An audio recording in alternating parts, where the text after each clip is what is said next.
মোদির সঙ্গে অধ্যাপক ইউনূসের বৈঠককে ইতিবাচক হিসেবে দেখছে বিএনপি বলে মন্তব্য করেছেন বিএনপির স্থায়ী কমিটির সদস্য মির্জা আব্বাস। বলেন, শেখ হাসিনার প্রত্যাবর্তন এখন সময়ের দাবি।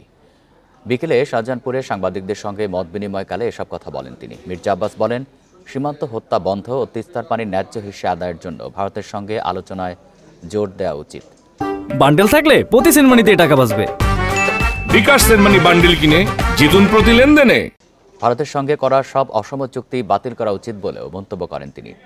শেখ হাসিনার সঙ্গে যারা ভারতে বসে বাংলাদেশকে অস্থিতিশীল করার ষড়যন্ত্র করছে তাদেরকেও দেশে ফেরত পাঠানো উচিত বলে মন্তব্য করেন তিনি।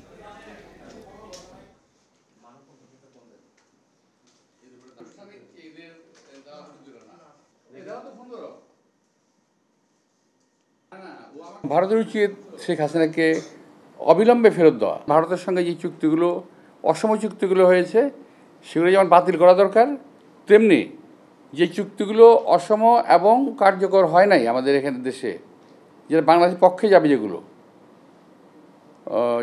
যেমন ফারাক্কা বার্তা চালু করা, তিস্তার বাঁধ চালু করা, এগুলো অত্যন্ত প্রয়োজনীয়।